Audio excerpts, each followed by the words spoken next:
talked about some aspects of fusel oil, and had led up to the aspect which has to do with separation by distillation and also removal by so-called fusel oil decanting, separating and decanting. So now I have some material here that I want to hand out to illustrate some of these points. And then, first of all, this is a chart which I'm handing out, which is simply the temperature solubility curve for both isoamyl alcohol and isobutyl alcohol in water, which I showed you yesterday but didn't have copies of. And the second chart here is table. You want to take one of those and pass that way? The second chart here is a table out of one of the references I wrote on the board yesterday, which shows the distribution of fusel oil as well as aldehydes and esters in a 44 plate rectifying column. Samples taken during two types of operation, one production of wine spirits and one production of beverage branding. And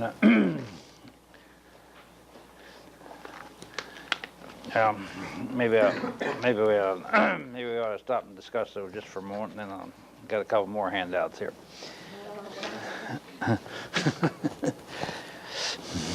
Well, first, this chart here is fairly simple. An understanding, and that is simply that shows that these two higher alcohols are partially miscible, and it means that it's if we considered isoamyl alcohol, which is a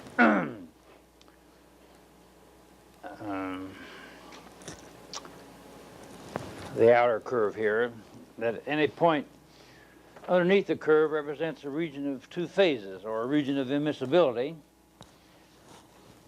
And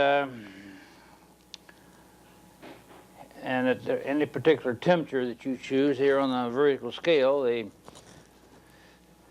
you plugged in a spot on the graph here below the curve, it would mean, of course, that you have two phases in equilibrium with each other, the composition of which are given by the ends of the line. And as you move, and of course, when the X or the percentage here represents the overall composition of a mixture, what you get then is at a particular temperature is these limiting compositions out here, and the overall composition only affects the relative amounts of two, not the composition of the two phases. That which we've discussed before. And and of course, if you're on the outside of this curve, it represents complete miscibility or solubility. And as a matter of fact, of course, if you want at a particular temperature, the line actually indicates the limit of solubility of one in the other. For example, if we took 50 degrees centigrade here as a temperature, it shows that the weight percent of isoamyl alcohol that's soluble in water is about, looks like about 3%, maybe 3 or 4% by weight. Looking at the other end of the curve, it indicates that the solubility of water in isoamyl alcohol is about, let's see, it's about 11, looks like about 11%, reading from the right-hand margin to the left. Looking here, somebody that looks like they don't quite understand that. 50 degrees here.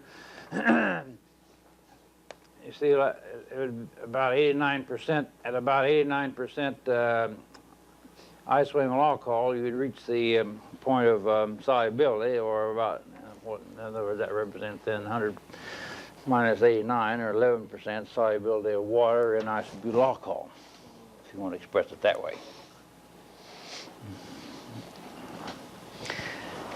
And of course, the curve shows that as you increase the temperature, you reach the solubility goes up. As a matter of fact, if you can get up here to over about 190 degrees centigrade, of course, which that would require a pressure system, because otherwise the system would be boiling long since before. But anyway, you'd only have one phase then for any composition of the mixture. Anywhere above 140, really. Well, that's isobutyl alcohol. The lower curve is isobutyl alcohol, which has a greater solubility. At any point above about 135 degrees, you would have complete solubility, irrespective of the composition. But again, this would represent a temperature which is somewhat above the boiling point of the mixture. After all, these alcohols with water at atmospheric pressure form azeotropes, heterogeneous azeotropes, and the isoamyl alcohol boils at 90 degrees centigrade. And isoamyl alcohol, I forgot now exactly, but it's maybe 96 or 87 degrees centigrade. So anyway, one curious thing about these curves, the way they're drawn, and these are from the International Critical Tables data, is that it appears that there's a minimum solubility at about 50 degrees, and the solubility increases a little bit as you get lower temperature. In other words, that curve as it's drawn come back under there a little bit. I don't know whether that's correct or some inaccuracy in translating the data, but it would appear to be correct.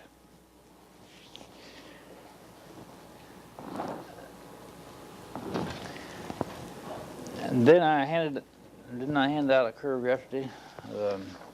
Something like this? Yeah, something like that. I gave you one big chart which had one curve on it. Mm-hmm. Well, perhaps I might as well pass this other chart out here now. That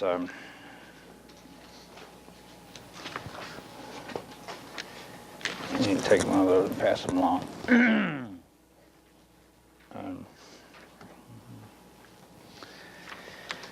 Well, while that's being passed out, let's refer briefly then this table 2 out of one of those reports that I mentioned. And so as you have it in front of you, you can see what I was mentioning yesterday, that in the left-hand part of that table 2, well, you see that had to do with the production of wine spirits.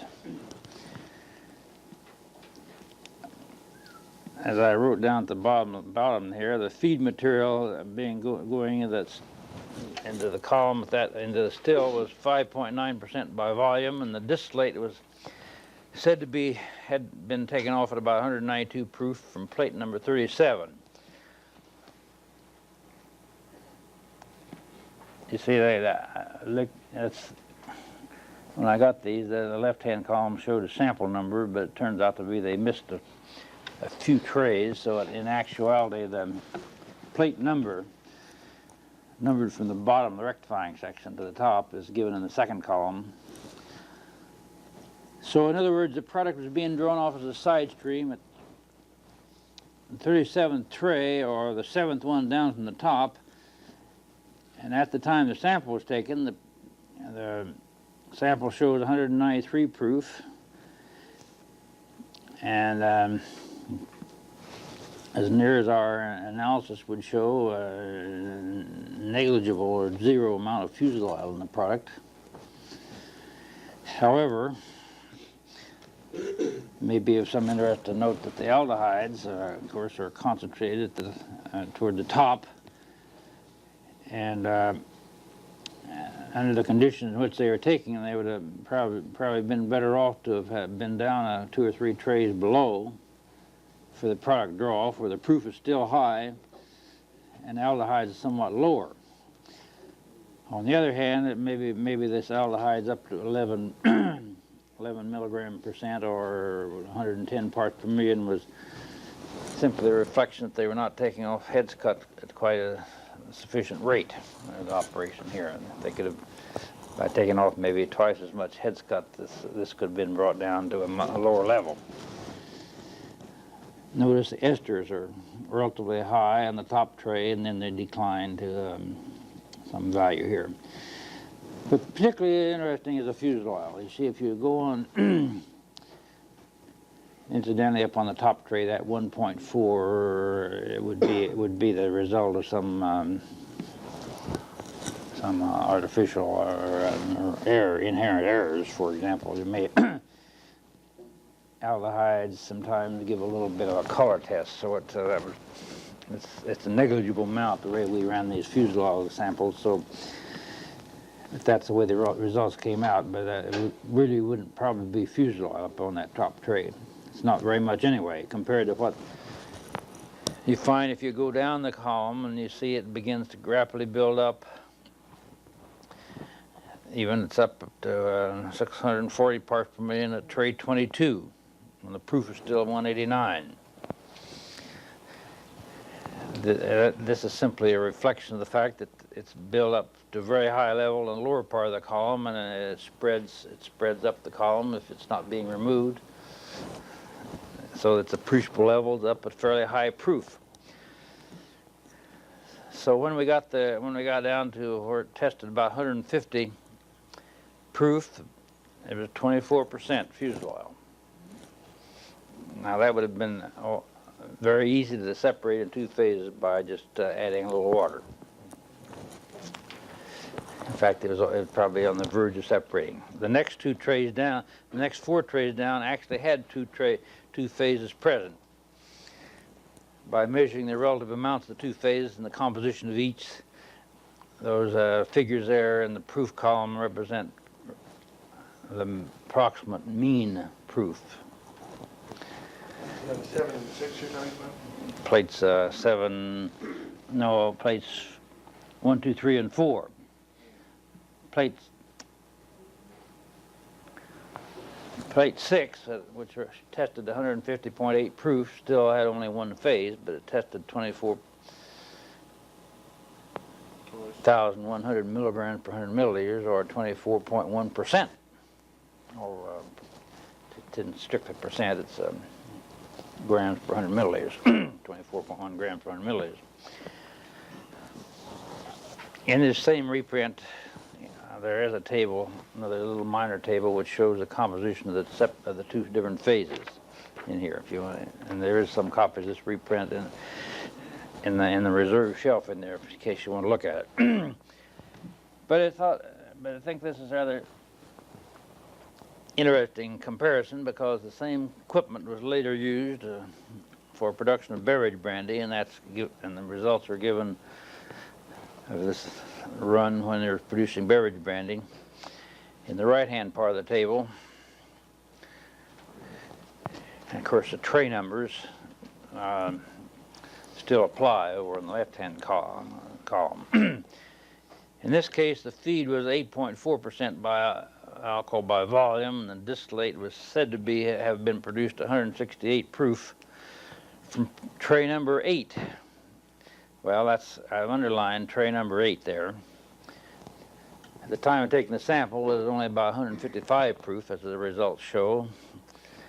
That may be the result of the sample taking, as we found when we did it on our little column. We tended to disrupt a little bit. So, but anyway, it is the proof of 155 is closest to 167 of any tray.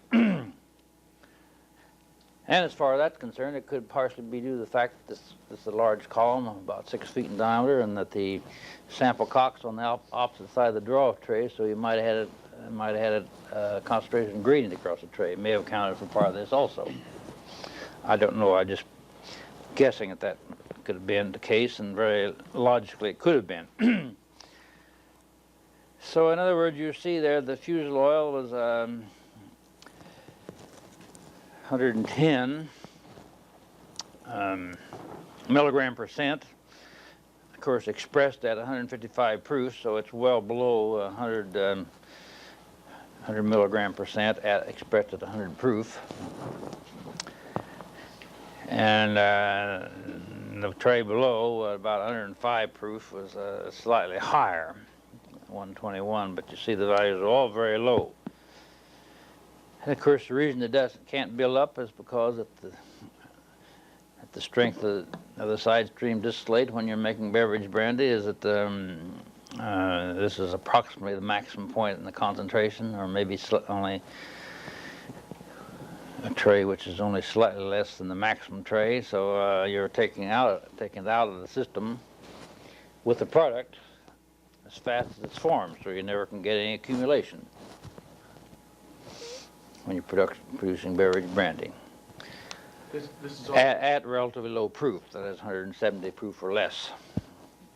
And so, any questions about this table then? Yeah. Yeah, you're always taking out the fusel oil.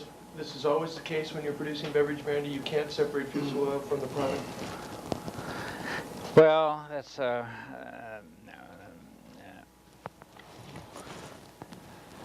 not strictly so, but if you do it in a straightforward distillation where the product is drawn off at low proof, that is 170 or less, you cannot remove fusel oil if we're talking about if our definition of fusel oil means isoamyl alcohol, isobutyl alcohol mixture. Now it's possible that you might get a little oily scum, which would be more of fatty oils and not really higher alcohols.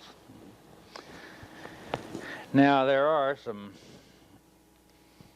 schemes of a little intricate type of distillation where in effect you can produce 170 proof in the distilling tank and get fusel oil removed, but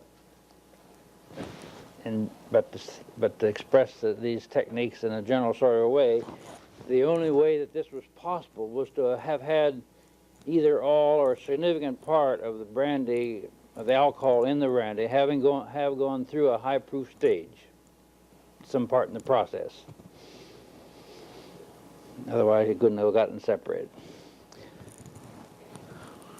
I don't want to get off on a tangent on this, but maybe it'd be worthwhile giving you a benefit of a couple of sketches which would illustrate this. I don't have them with me today, but I could draw them up if you're interested in how you get fusel oil out and still get 170 proof. I have a... They have to boost the proof way up though to get it separated, and then they bring it back down. At some part in the system, this has to have taken place. To say it in generalities, there's one way that has been done, and perhaps is still being done, in that you have a more or less conventional split column still, where you're drawing off the brandy as a side stream product. But a couple trays below the point where you're drawing off 170 proof, you draw off a very large secondary or low oils cut, we might call it, which according to our results, not necessarily this table, but I've told you before, about 2 trays below 170 proof would be the maximum fusel oil. So by drawing off a large cut, in this particular plant I think they drew off about 50 gallons from 2 trays below for every 100 gallons of the main product. And of course it'd be a somewhat lower proof, but it might represent 40% of the alcohol or 35% of the alcohol. Well, this was fed into a separate fusel oil concentrating column and concentrated to 190 or 192 proof at the top, under which conditions the fusel oil can that was in this low oils cut can be concentrated to a point where it'll separate and be removed from the system by conventional decanting practices. But of course, this alcohol has been separated from the fusel oil, 190 proof or thereabouts, have to be recycled somewhere back. So they actually recycle it back into the distilling unit at the top of the dripping section, or in other words, what represents in the low part of the rectifying section. And so, in effect, then there was a net reduction in fusel oil by having had, let's say, roughly 35% of the alcohol have passed through a 190 proof stage. That's the only way they got the fusel oil out. That was just double distilled. They distilled it once, got it back into the feed. Well, they do it at a continuous flow. Off the top of this fusel oil section, fusel oil column, or maybe somewhere near the top, they recycled it back to the main column somewhere, and then it diluted itself back down by having been introduced at a point in the column which is lower than 190 proof. Or they could enter it back in the main column at a point above the main draw-off, if the government would have permitted it. I'm not sure they would have, but it would have come back down to 190 proof under the conditions of operating the main column. Well, since I got off on this, I might as well mention the other one, but maybe I will draw up a little diagram, or give you a diagram next week to illustrate this. Another method that has been used, and probably still is being used in order to reduce the fusel oil content, is to distill in schematic fashion, is to draw off the product from the main column. We'll make it schematic. Here's the feed, and this is the dripping section, and this will be the main product, drawn off not at 170 proof, but something considerably above that, perhaps about 182 or 185 proof, 182, let's say. Now, at this somewhere in this range, 182, 185 proof, you can get a sufficient buildup of fusel oil down these trays below, according to my table 1 out of this reprint. It was the other reprint. But anyway, as I remember, when you have about 180 proof, the maximum fusel oil was about, didn't I say that? Didn't I give you a table on that yesterday? Where's mine? Here it is. No, that's the same thing.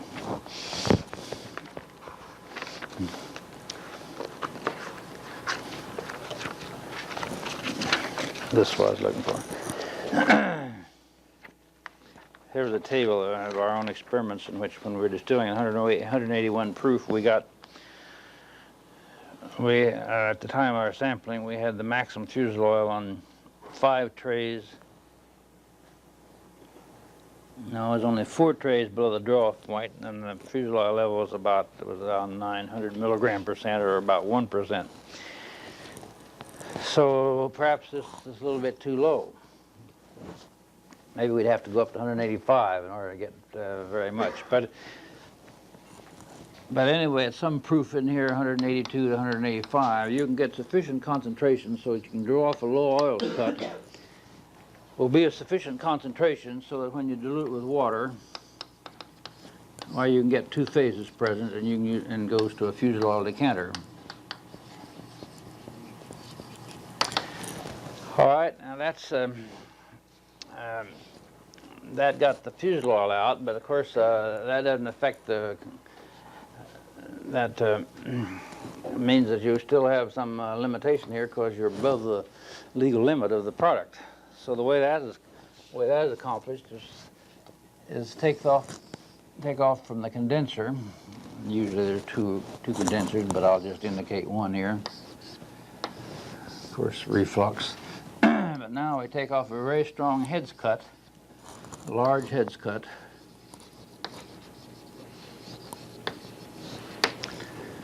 For example, 20 gallons per 100 gallons of final product. Something of that order of magnitude. These are gallons, not grams. And this is fed into an aldehyde concentrating section, a column, aldehyde column. Of course, with its condenser. and a heads cut, which maybe represents about only 1 gallon per 100 gallons of final final product or brandy.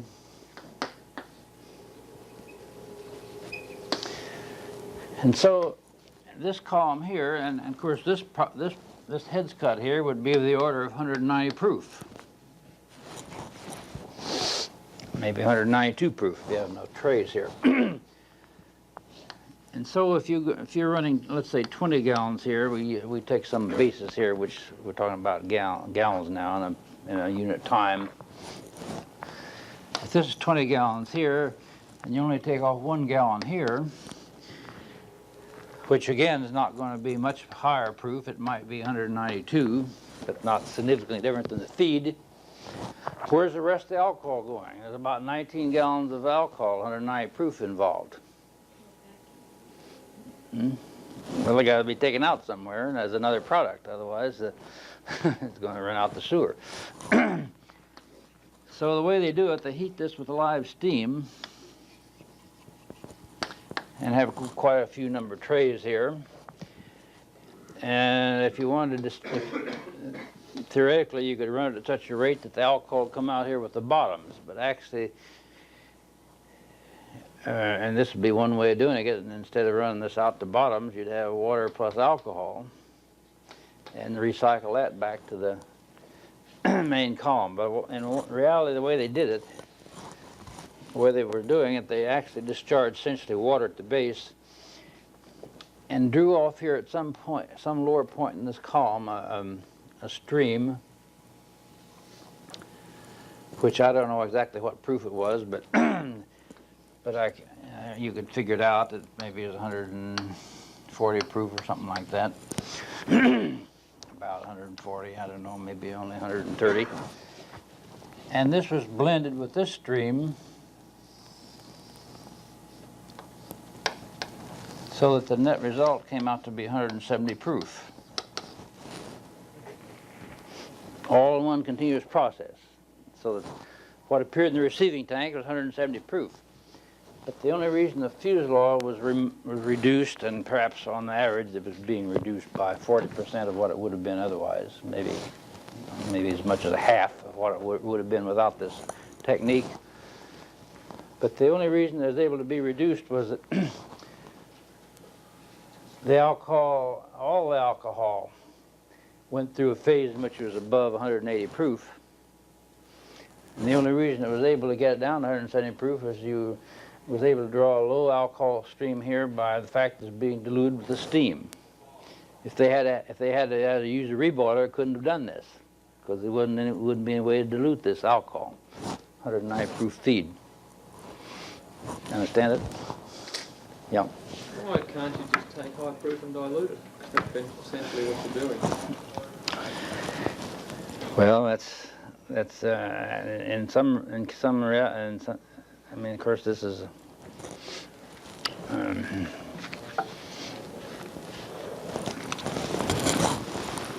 not according to the regulations, and even the spirit of the regulation was put in at the request of the industry at one time in order to ensure that the distillates would have flavor compounds and not be just what you say, a diluted high proof. The regulations, most of the federal regulations we have affecting alcoholic beverages is a result of some request on the part of producers. Well, that still should be illegal because you're blending water, high proof, and 182 proof. That's all you're blending then. I agree that it's a circumvention of the regulations, in my view. Certainly the spirit of the regulations, but the way the regulations are worded in such a way that the proof of distillation is defined as that which appears in the receiving tank in a closed continuous process. The only problem is that they didn't define the closed very well. And that would mean that they wouldn't let you add water in this column, pure water, but they'll let you add steam. So that this is partly a matter of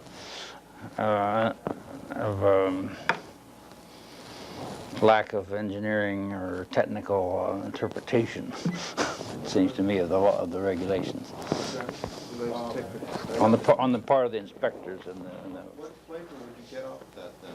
Wouldn't you lose a lot of the... Well, you'll get the net result would be a lighter bodied brandy, a light, perhaps clean product, but lighter in flavor and lighter in body, and that was what they wanted at that time anyway.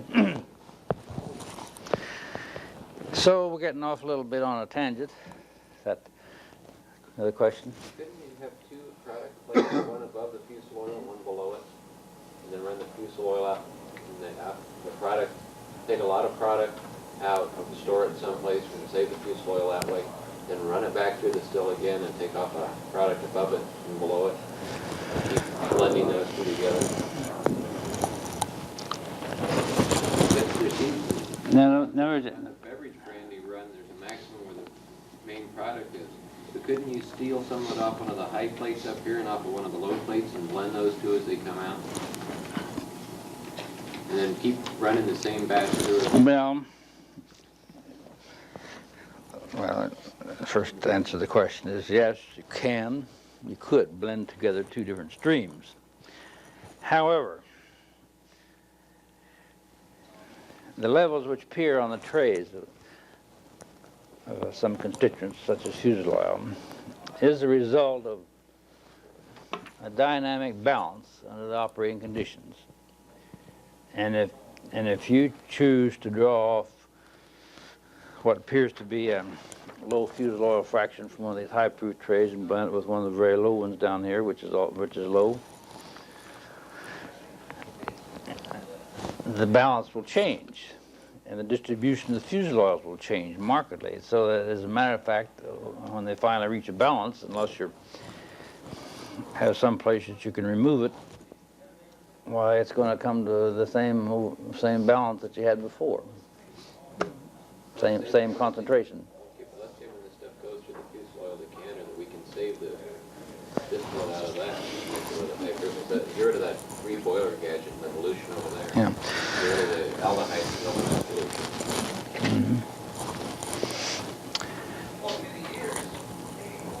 Well,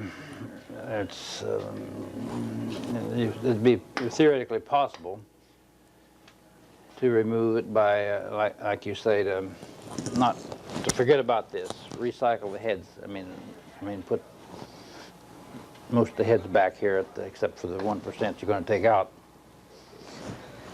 and operate at a fairly high proof here, and then draw a low oil fraction somewhere down here. I mean, draw a low oil fraction and separate in the decanter, and then try to draw a lower proof sample to blend with, huh?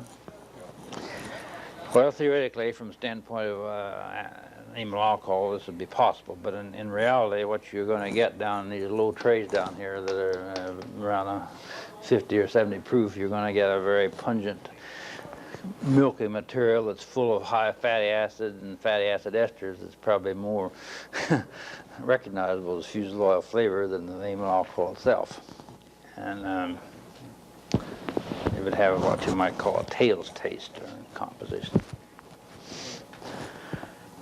Well, now there's another technique here that I mentioned that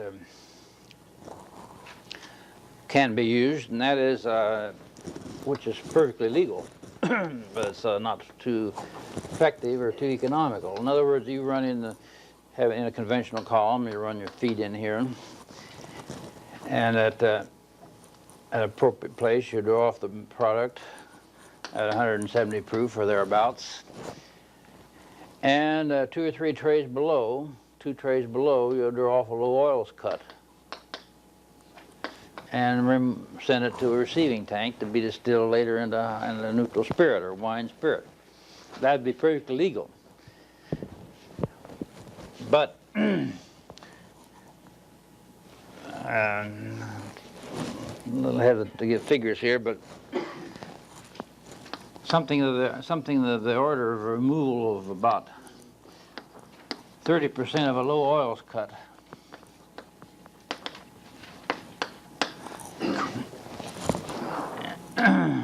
of course also changes the distribution, the dynamic balance. So in effect, you're not getting as much as you think. The net result is a reduction of maybe no more than 10% of refusal oil.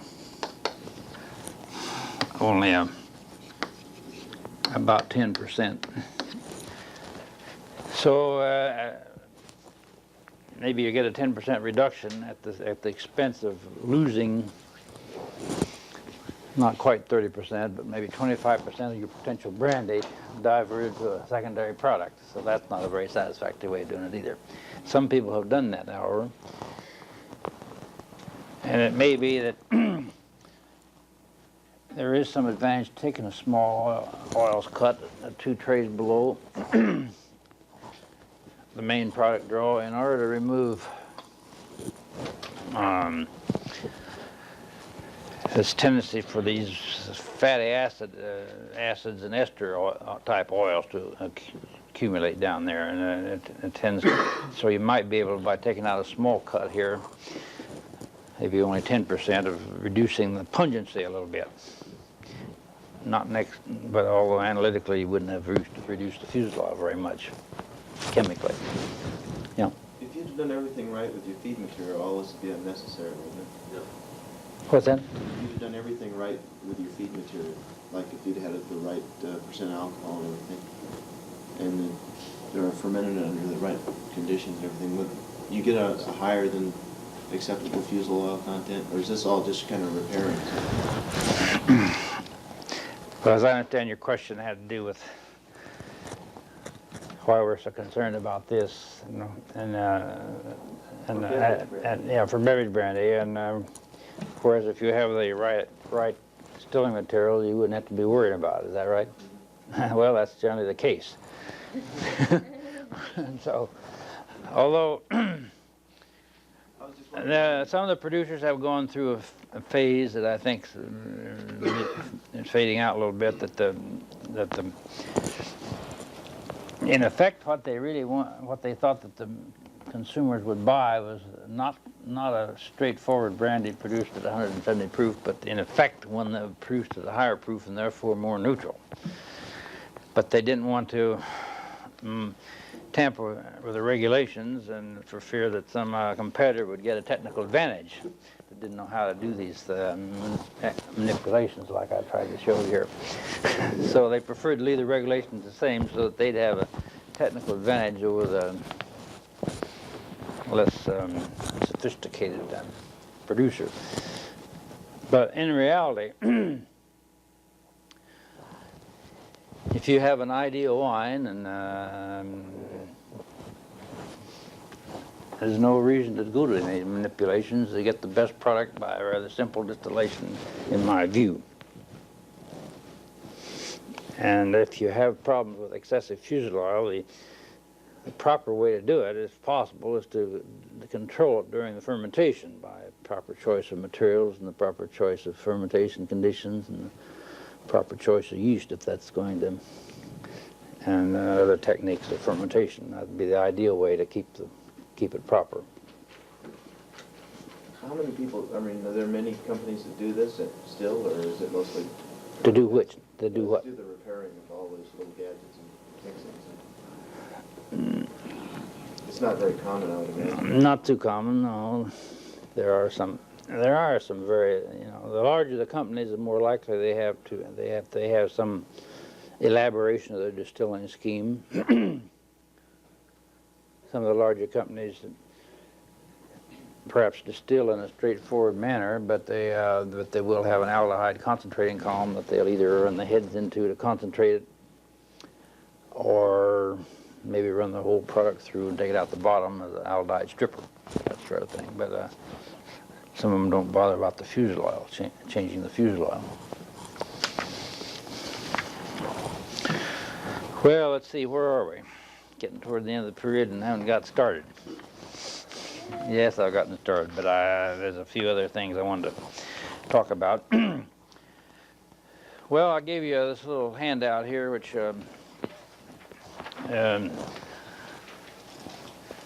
reproduces some diagrams out of this paper that I referred to. And in the lower left-hand corner is simply the representation of the solubility curves of isoamyl alcohol, using isoamyl alcohol as a typical representation of fusel oil, or in other words, sort of using it as a model for the behavior of fusel oil, where pure alcohol at the top of the triangle, the triangular coordinates, pure water in the left-hand corner, and amyl alcohol in the right-hand corner. So again, you see that the region of immiscibility is greater if at the lower temperature. In other words, the zero curve is above 25 and the 25 curve is above 70, which indicates, of course, if you want to get separation, why you have the temperature as low as possible. Now, up in the top left-hand corner here is a little schematic diagram of a fusel oil decanter. They don't all look like that, but in fact they operate under this principle. You see your low oils cut, drawn off from the side of a column, is cooled by running it through a heat exchanger, then diluted with water. And proper control would, the distiller should have some kind of a flow meter so that they can measure these rates. And then if the composition is correct and the water dilution ratio is right, there will be an oil phase separate, and this schematically shows the droplets rising to the top, which are less dense than the water phase, and accumulates in the top an oil layer, and if everything's running smoothly, this oil will flow off automatically whenever there's sufficient amount there to raise up to the overflow level. Because of the lower density, you have to have a little higher, you have to have a certain height above the overflow of the water, which is determined by this leg over here outside the decanter. In other words, the way this is drawn here, that it shows a little valve down here at the bottom, but that's normally closed. That's only for draining purposes. So that the discharge of the wastewater out the bottom, and then over this leg to control the level in the decanter tank. But the overflow runs back into the still. So when you get a sufficient level of liquid here, and if you knew the densities of the two phases, you can calculate what that height is. In fact, I used to give a little problem on that. Maybe I'll think of that again. I never thought about that. If you all you have to do is look up the density, and then you can calculate what this height has to be in order to flow out automatically. In practice, a lot of the operators don't operate automatically. They operate rather intermittently and wait till this level accumulated, and then they draw it off, and then they'll wait again, which works all right in reality. And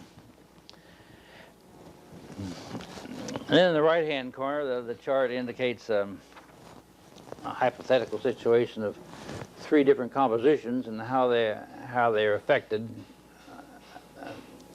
how they relate to fusel oil separation.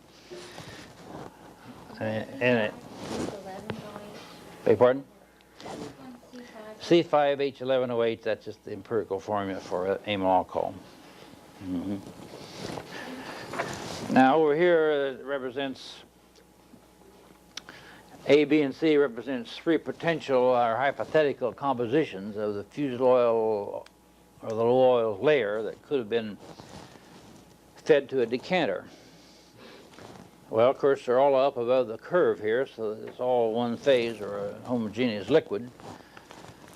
But as I said before, when you start diluting with water, you dilute along a line which approaches the water apex of the triangle. So when you and the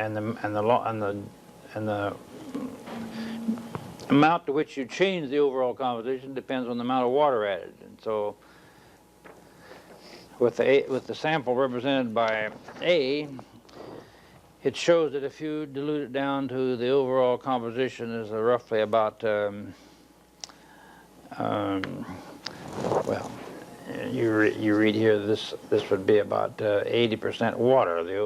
No. 80, yeah, that should be 80, that's about 80% water, while you get about the maximum amount of separation into two phases. And so if you want to consider for a minute a composition where this line crosses one of these tie lines, why you would get, let's say, two phases separating, and the composition of the two phases would be indicated by the ends of the tie line, and the amounts separated are on a mass basis. This is all plotted on a mass basis, are proportional to the lengths of the segments of the line. Let me draw that a little bit on a little bit larger scale here. So if we have a curve, if we have a composition here which is headed toward the apex here, and maybe this represents a tie line. If I call that A and this B and this C, and we dilute this composition with water till we reach this overall composition, why, this means that the mass of the oil layer is equal to AB, the distance AB, scaled off graphically, divided by the distance AC. That fraction of the total mass represented by this point. And the mass of the water layer is equal to BC over AC, or in other words, the remainder. In other words, this is the reverse of what it looks like. Here you're approaching water, so the bulk of it is water. So you just got that much of appearance of the oil phase. The rest of it is this. The rest of it is water phase. Now, of course, your problem may come out your problem might come out that your overall composition when you dilute it came to here, not exactly on a tie line. Well, just by inspection, you just sketch in a tie line and read them off. This distance AB over AC represents the relative mass, and of course the ends of the line represent the composition of the phases, as we've said before. So I've got a little problem that would be very interesting, I think, to work. That'll illustrate some of this. And so I don't want to ruin your Thanksgiving dinner, but maybe we ought to have this in about a week from today, huh? Or that's only a week from today. But anyway, you can use that chart I handed out yesterday for solving this. But let me take a minute or two. I'm a little over time, but take a minute or two to indicate how you proceed on this. First of all, you've got to get things on a mass basis, because that's the basis on which this ternary composition solubility curve is based. And but it's a practical problem. We've got a sample coming out here and tests 135 proof. But this represents, and it also is tested to contain 25 grams of amyl alcohol per 100 milliliters. We're assuming that fusible oil is synonymous with isoamyl alcohol in this case. Now that 135 proof represents a density which would be equivalent to 67.5% alcohol by volume if it was all alcohol and water. But the density is affected by the alcohol, the isoamyl alcohol, as well as ethyl alcohol. In fact, the densities of the two are not too far apart. So, I have a reprint of some work done at the University of Puerto Rico experiment station, which they were interested in fusel oil separation. So they actually did some experimentation and drew up a little table of correction. So if you know how much fusel oil is present and you know what the density reading is, as indicated by the apparent proof, you can make a correction. So I've made the correction here for you. And so in reality, it only has about 78% of real proof, that is real proof referring to ethyl alcohol content, or in other words, 39% by volume ethyl alcohol.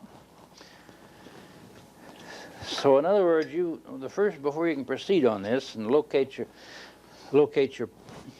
initial point here, which you might call A, you've got to convert it over to percent alcohol by weight, percent isobutyl alcohol by weight, and percent water by weight.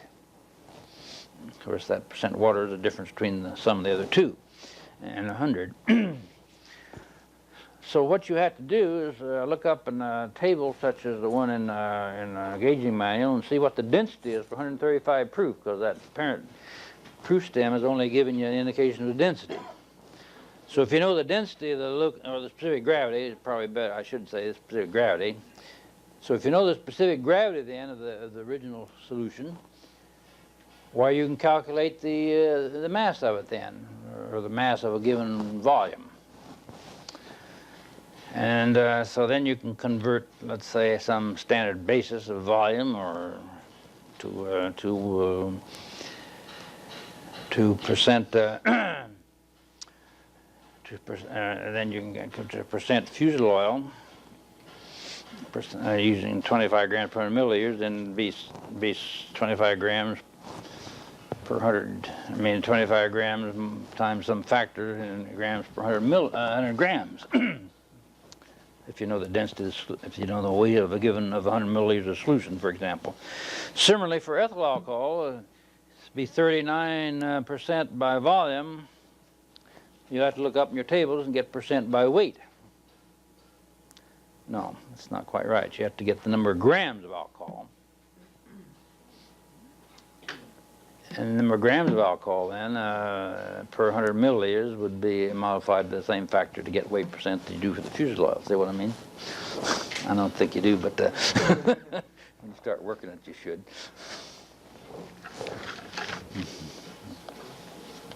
You calculate the mass of the given volume, convert the mass to... Well, once you know the mass of a given volume, like say 100 milliliters, well then of course you can.